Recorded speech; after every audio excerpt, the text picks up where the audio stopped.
नमस्कार प्रिय विद्यार्थी मित्रांनो, आज आपण पद्य विभाग कविता चौथी झाडांच्या मनात जाऊ कवी नलेश पाटील यांची कविता बघणार आहोत। वार्षिक परीक्षेसाठी ही कविता 8 मार्कांसाठी असली तर या 8 मार्कांमध्ये आपल्याला काय काय लिहायचं, पहिल्यांदा आपण कवितेची काय बघणार आहोत, प्रस्तावना बघणार आहोत।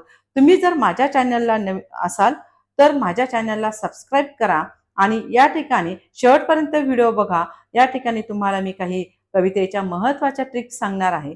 तर चला आपण झाडाच्या मनात जाऊ। कवी नलेश पाटील यांची ही कविता आहे। यामध्ये आपल्याला प्रस्तावना बघायची आहे। प्रस्तावना बघताना कवी नलेश पाटील काय म्हणतात ते आपण बघणार आहोत। विद्यार्थी मित्रांनो लक्षात ठेवा, हे नलेश पाटीलच आहे, निलेश नाही। बोलताना तुम्ही निलेश बोलता किंवा लिहिताना निलेश लिहिता, ही चूक आहे। हे नलेश पाटीलच सांगितलेलं आहे। मग कवितेची प्रस्तावना कशा स्वरूपाची आहे? कवितेमध्ये कवी निसर्गाच्या अंतर्मनाकडे जाण्याची ओढ कविते आहे। कवीला निसर्गाचे अंतर्मन काय आहे त्याची ओढ लागलेली आहे। त्याच्याबरोबर नलेश पाटील यांच्या झाडाच्या मनात जाऊ या कवितेची सुरुवात झाडाच्या मनात जाऊ ही असली तरी आपल्याला वाचकांना झाडाच्या अंतर्मनात जायचं आहे, अंतर्मनात जाऊन प्रवेश करायचा आहे, हे महत्वाचं सांगितलं गेलेलं आहे। म्हणजे आपण कल्पनाशक्तीने निसर्गाला मानवी मनासारखं चित्रित करायचं आहे। मग हे चित्रित करताना स्पष्टीकरणामध्ये काय त्याच्यामध्ये सांगितलेले, सुरुवातीला आपण झाडाच्या मनात जायचंय म्हणजे झाडाच्या अंतर्मनात जायचं आहे। आणि स्पष्टीकरण करताना या ठिकाणी सांगितलेलं आहे का निसर्गाशी एकात्मता असणे गरजेचं आहे। कवी स्वतःला झाडाच्या मनामध्ये काय करणार आहे, घुसवण्याचा प्रयत्न करणार आहे, अंतर्मनात जाण्याचा प्रयत्न करणार आहे। त्यामुळे किंवा मानव आणि निसर्ग यांच्याशी एकरूप होताना आपल्याला दिसत आहे। उदाहरण, झाडाच्या फांद्या गातात, हे निसर्गाशी जोडणारं एक प्रेरणादायी वर्णन कवीने या ठिकाणी केलेलं आहे। कवी म्हणतात की मानवीकरणाची सुरुवात ही कशा स्वरूपाची असावी। मानवीकरण यामध्ये सुरुवातीला झाडांचं मन कशा स्वरूपाचं असतं, कारण झाड हे काय आहे, सजीव आहे, म्हणून झाडांना सुद्धा मानवासारखं मन आहे। म्हणून कवीने या ठिकाणी झाडाचं मन सांगितलं, गाणं सांगितलं, हास्य सांगितलं, विनोद सांगितला। हे मानवीकरणाच्या अलंकारामध्ये कवीला भावपूर्ण दिसून दिसतं, म्हणून निसर्गाच्या भावना या ठिकाणी कवीने जिवंतपणे व्यक्त केलेल्या आहे। मग आता आपल्याला कवितेची कल्पनाशक्ती, सामान्यपणे झाडाचं रहस्यमय अंतर्मन या ठिकाणी कवीने अनोख्या कल्पनेने व्यक्त केलेलं आहे। आणि ते कसं व्यक्त केलेलं आहे, वाचकांपर्यंत कशा प्रकारचं चित्र उभं केलेलं आहे ते आपण बघणार आहोत। म्हणजे यामधल्या आपल्याला ही जी काही भावना आहे, ही भावना कशा स्वरूपाची आहे, भावनेमध्ये काय सांगितलेलं आहे, भावनेमधून आपल्याला कोणत्या प्रकारच्या भावनेमध्ये वर्णन करायचं आहे, किंवा या ठिकाणी कशा प्रकारचं आपल्याला त्यांनी या ठिकाणी वार्षिक परीक्षेला जो 8 मार्काचा प्रश्न विचारला जाईल त्यामध्ये फक्त पाठांतर करून उपयोग नाही। मी तुम्हाला सांगितलं की माझी व्हिडिओ शेवटपर्यंत बघा, मी तुम्हाला मध्ये मध्ये काही त्याच्या ट्रिक्स सांगणार आहे। मग 8 मार्कासाठी जर प्रश्न विचारला तर त्याची महत्वाची ट्रिक्स कोणती आहे, उदाहरणाचं स्पष्टीकरण कसं करायचं त्याच्यामध्ये ते आपण बघणार आहोत। 8 मार्काच्या उत्तरासाठी सोपी ट्रिक्स सांगितलेली आहे। म का भा वी या सूत्राचा वापर करायचा आहे। म का भा आणि वी हे 4 शब्द आपल्याला काय सांगतात। म म्हणजे मध्यवर्ती कल्पना, दुसरं का म्हणजे काव्य सौंदर्य, 3 भाव म्हणजे भाव सौंदर्य, आणि 4 वी म्हणजे विचार सौंदर्य। म्हणून विद्यार्थी मित्रांनो, ह्या ट्रिक्स ज्या आहे ह्या आपल्याला 8 मार्कासाठी विचारल्या जाणार आहे। विचारल्या कशा जाणार आहे तर यामध्ये आपल्याला ज्यावेळेस कविता संपूर्ण विचारली जाईल, कवितेमध्ये असलेले 2-2 मार्काचे 1-1 मार्काचे प्रश्न, आणि शेवटी तुम्हाला सांगितलं जाईल की कवितेचं रसग्रहण करा, आणि कवितेचं रसग्रहण 4 मार्कांसाठी असेल। त्यावेळेस आपल्याला कवितेची मध्यवर्ती कल्पना माहिती पाहिजे, कवितेचे काव्य सौंदर्य माहिती पाहिजे, कवितेमध्ये असलेले भाव सौंदर्य, कवीला काय सांगायचं आणि कवीने कवितेमध्ये काय विचार मांडलेले तेही त्यामध्ये महत्वाचे आहे। म्हणून विद्यार्थ्यांना यामध्ये उत्तर लिहिताना ह्या 4 भागामध्ये उत्तर लिहिणं गरजेचं आहे। म्हणजे मध्यवर्ती कल्पना जर आपल्याला 2 मार्कांसाठी आली तर ती आपण कशी करणार आहोत ते यामध्ये बघणार आहोत. मध्यवर्ती कल्पना 2 मार्कांसाठी त्याची महत्वाची ट्रिक काय? झाड आणि माणूस यांची तुलना लक्षात ठेवायची. झाडाच्या मनात जायचं आहे. मानव सजीव आहे, झाड पण सजीव आहे. म्हणजे दोघांची काय करायची? तुलना करायची. हे लक्षात ठेवायचं. म्हणजे कवीला झाडाचा जिवंतपणा व्यक्तीप्रमाणे दाखवायचा आहे. ही तुलना आपल्याला मध्यवर्ती कल्पनेमध्ये 2 मार्कांसाठी आहे. पुढे सांगितलं, उदाहरण दिलेलं आहे, स्पष्टीकरण केलेलं आहे. कवी म्हणतो की आपण झाडाच्या मनात जायचं, म्हणजे झाडामध्ये असलेल्या भावना समजून घ्यायच्या. झाडामध्ये असलेल्या माणसासाठी निस्वार्थीपणा कसा आहे, कारण झाड आपल्याला काय देतात? झाड आपल्याला फळे देतात, फुले देतात आणि सगळ्यात महत्वाचा प्राणवायू आपल्याला जिवंत राहण्यासाठी झाडं देतात. म्हणून आपल्याला या ठिकाणच्या माणसामध्ये असलेला निस्वार्थीपणा झाडं यामधून आपल्याला देत असतात, पण माणूस त्याची कदर करत नाही असं या ठिकाणी सांगितलं गेलेलं आहे. याचं उदाहरण याच्यामध्ये सांगितलेलं आहे. म्हणजे एका वाक्यात लिहायचं असेल तर काय लिहिता येईल आपल्याला? तर एका वाक्यात लिहायचं असेल तर ह्या कवितेत कवीने झाडाचा सजीवपणा या ठिकाणी व्यक्त केलेला आहे. हा एक प्रश्न यामध्ये सांगता येईल. म्हणून त्याच्या भावनाची जाणीव ही करून दिली गेली पाहिजे. पर्यावरणाचं संवर्धन केलं पाहिजे. झाडांविषयी असलेली भावना या ठिकाणी जिवंतपणा मानवाने झाड यांची तुलना करणं गरजेचं आहे. ही कवितेची मध्यवर्ती कल्पना 2 मार्कांसाठी सांगितलेली आहे.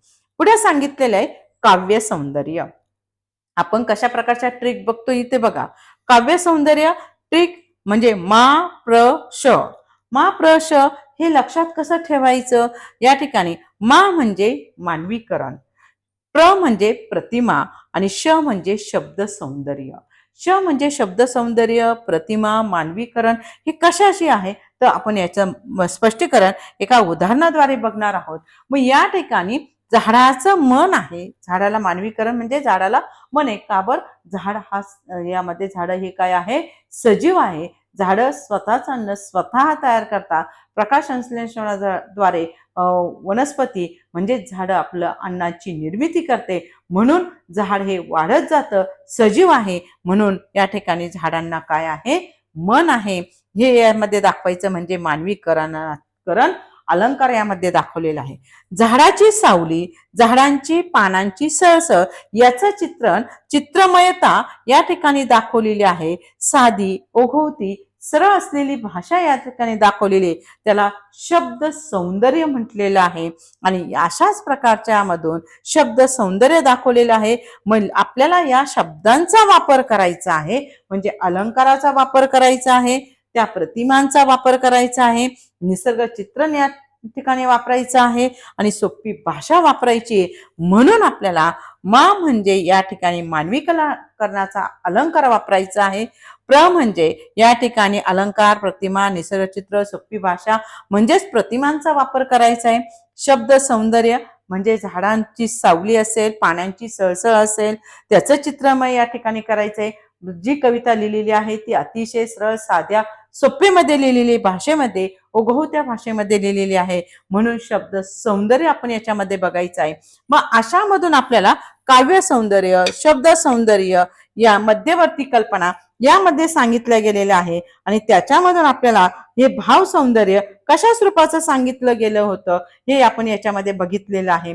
आणि अशा स्वरूपाच्या माध्यमातून आपण याच्यामध्ये पुढचं जे काही आहे भाव सौंदर्य, भाव सौंदर्यामधून आपल्याला 4 मार्कासाठी उत्तर लिहायचं असेल तर या कवितेमध्ये झाडांविषयी असलेली कृतज्ञता कशा स्वरूपाची आहे, प्रेम कशा स्वरूपाचं आहे, करुणा कशा स्वरूपाची आहे, भावना कशा स्वरूपाची आहे हे व्यक्त होणं गरजेचं आहे.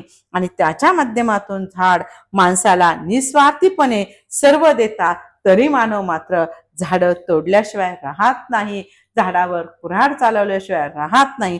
म्हणून ह्या वेदना झाडाला देणे कवीला जाणवतं. म्हणून कवी म्हणतो की झाडाचं मन दुखवत आहे आणि झाड मनातील दुःख आणि माणसावरील माया या ठिकाणी कशा प्रकारचं या ठिकाणी वाचकांना सांगायचं आहे की हे मानवा, तू या ठिकाणी एवढी कृतज्ञता, एवढा करुणा, एवढी माया, एवढी संवेदनशीलता तू तुझ्यामध्ये जशी आहे तशी झाडामध्ये आणायचा प्रयत्न कर. हे भाव कवीने या कवितेमध्ये व्यक्त केलेलं आहे. पुढचं सांगितलेलं आहे विचार सौंदर्य. विचार सौंदर्य कवी कशा प्रकारचं व्यक्त करतो ते आपल्याला बघायचं आहे. उत्तर लिहिण्याची पद्धत कशा स्वरूपाची आहे मी तुम्हाला अगोदरच्या याच्यामध्ये ट्रिक्स सांगितलेले आहे आणि ट्रिक मधून आपल्याला आता या ठिकाणी उत्तर लिहिण्याचे ते पॉइंट त्याच्यामध्ये आले पाहिजे, ते मुद्दे त्याच्यामध्ये आले पाहिजे, महत्वाचा भाग त्या ठिकाणी विचारलेल्या प्रश्नानुसार त्या ठिकाणी त्याचं स्पष्टीकरण देता आलं पाहिजे. म्हणजे कवितेमध्ये पर्यावरण संवर्धन हा एक महत्वाचा भाग सांगितलेला आहे. झाडे लावा झाडे जगवा हा एक महत्वाचा संदेश कवीने यामध्ये दिलेला आहे आणि झाडे जीवनाचा आधार असून त्यांचे जतन करणं हे महत्वाचं आहे. म्हणजे झाडं मानवाला अतिशय मोठ्या प्रमाणामध्ये काय करतात, जिव्हाळा, आपुलकी, प्रेम, माया यांच्या जवळ आणण्याचा प्रयत्न करतात, म्हणून त्यांचं जतन करणं गरजेचं आहे. मग हे फक्त एका मानवाचे नाही, या पृथ्वी तलावरच्या सर्व विश्वातील मानवाची आहे, ही प्रत्येकाची जबाबदारी आहे असं कवीने या ठिकाणी व्यक्त केलेलं आहे. म्हणून कवी म्हणतात की हा विचार एका प्रभावीपणे मांडायचा आहे आणि माणसाने निस्वार्थी वृत्तीने स्वार्थ सोडून द्या, निस्वार्थी वृत्तीने जगा, निसर्गाशी मैत्री करा, निसर्गावरती प्रेम करा, हा उपदेशात्मक विचार कवीने या ठिकाणी मांडलेला आहे.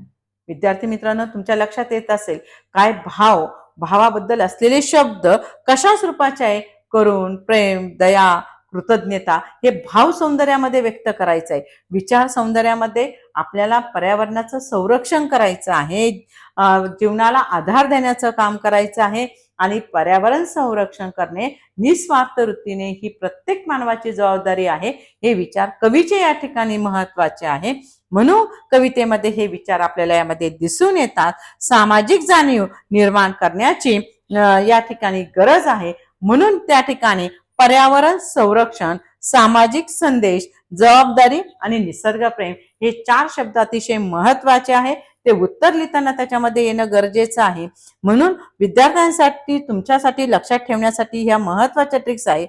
का म्हणजे काव्य अधिक अलंकार अधिक भाषा आपण मागच्या याच्यामध्ये बघितलेला आहे. भावना, करुणा, प्रेम हे शब्दांचा विचार आला पाहिजे आणि विचार, संदेश आणि पर्यावरण. बघा तुम्हाला याच्यामध्ये कशा प्रकारचं काव्य, अलंकार, भाषा हे बघायचं असेल तर आपल्याला काव्य सौंदर्य बघावं लागेल. या ठिकाणी भाव सौंदर्य बघायचं असेल तर भाव सौंदर्यामध्ये सुद्धा तेच सांगितलेले. भाव सौंदर्यामध्ये भावना, करुणा आणि प्रेम हे बघायचं असेल तर याच्यामध्ये मी दाखवते. हे बघा, कृतज्ञ आहे, प्रेम आहे, करुणा आहे, भावना आहे, म्हणजे काय झालेलं आहे, भाव सौंदर्य झालेलं आहे. हे त्यामध्ये सांगितलेलं आहे. शेवटी याच्यामध्ये काय सांगितलेलं आहे, शेवटच्या याच्यामध्ये विचार हा कशा स्वरूपाचा सांगितलेला आहे, याच्यातून कोणता संदेश घेतलेला आहे, मग तो कशाचा संदेश आहे, पर्यावरणाचा संदेश आहे, ते एक याच्यामध्ये सांगितलेलं आहे. म्हणजे आपल्याला पर्यावरण संवर्धन करायचं आहे, हा एक संदेश यामध्ये दिलेला आहे, महत्वपूर्ण संदेश दिलेला आहे. हे विचार कवीने या ठिकाणी जतन करून ठेवायचे सांगितलेले विचार कवीने प्रभावीपणे मांडलेले आहे. म्हणजे विचार, संदेश, पर्यावरण हे शब्द जर त्याच्यामध्ये आले तर त्याच्यामध्ये आपल्याला परीक्षेमध्ये 2 पैकी 2 मार्क्स मिळतील. मोठा प्रश्न विचारला 8 मार्कांसाठी, पृथ्वी सोडवा तर 8 मार्कांमध्ये आपल्याला 4 मार्कांसाठी जे काही प्रश्न विचारले जाणार आहे दिलेल्या कवितेच्या ओळीवरून, काव्यपंक्तीवरून ते आपल्याला लिहायचं आहे. मग प्रश्न कसा विचारतो, किती मार्काचा विचारला जाते याच्यावरती त्याच्यामधून ते मुद्दे लिहिणे गरजेचे आहे. 4 मार्कांसाठी हे मुद्दे लिहा, 2 मार्कांसाठी मुद्दे लिहिले आणि 4 मार्कांचे मुद्दे या ठिकाणी तयार करून ठेवा. महत्वाचे प्रश्न म्हणजे 4 मार्काचे प्रश्न केले की तुम्हाला त्याच्यामध्ये 2-2 मार्काचं लिहिता येतं असं याच्यामध्ये सांगितलं जातं.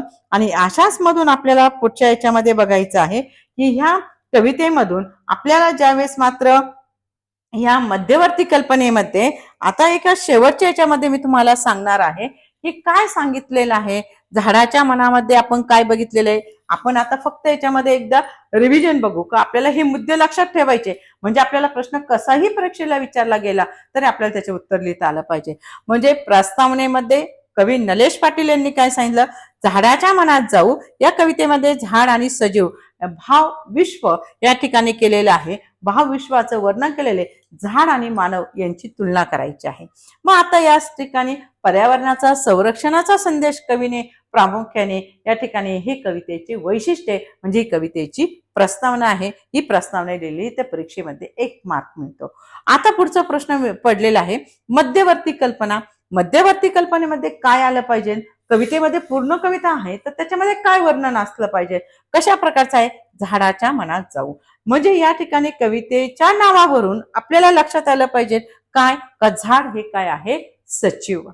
झाड हे सजीव आहे आणि झाडाला ही भावना आहे. जो सजीव असतो त्याला भावना नक्कीच असतात असं सांगितलेलं आहे. झाड माणसाला निस्वार्थी सेवा करते. निस्वार्थपणे सावली देणे, फुलं देणे, प्राणवायू देणे ही निस्वार्थीपणे सेवा झाडे मानवासाठी करतं आणि पर्यावरण जपण्यासाठी हा संदेश त्यामध्ये सांगितलेला आहे. आणि स्पष्टीकरणासाठी कवी झाडाच्या मनात डोकवण्याचे एक आव्हान तुम्हाला करत आहे, विनंती करत आहे. कारण झाडं सावली देतात, फळे देतात, प्राणवायू देतात आणि त्याला तोडायचं नाही तर त्याचं संरक्षण करणं गरजेचं आहे. हे महत्वाचा भाग सांगितलेला आहे.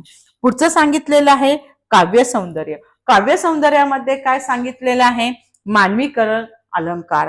मग आता तुम्हाला बघितलेलं आहे कशा स्वरूपाचं मानव आणि झाड यांचं एक अतूट नातं त्या ठिकाणी सांगितलेलं आहे. चित्रमय वर्णन. या ठिकाणी प्रतिमा दाखवलेले आहे, त्याच्या ठिकाणी शब्दचित्रांमधून ते व्यक्त केलेलं आहे. त्याच्यामध्ये प्रतिमामधून आपल्याला जी काही प्रभावीपणे शब्द योजना असेल किंवा साधी ओघवती भाषा याच्यामध्ये सांगितली गेलेली त्याचं वर्णन केलेलं आहे. स्पष्टीकरण याच्यामध्ये केलेलं आहे. आणि झाडाचं मन आहे हे दाखवण्याचं करण्यासाठी मानवीकरण, निसर्गाचे सुंदर चित्रण या ठिकाणी उभे केलेले आधीच्या याच्यामध्ये तुम्हाला दाखवलेलं आहे.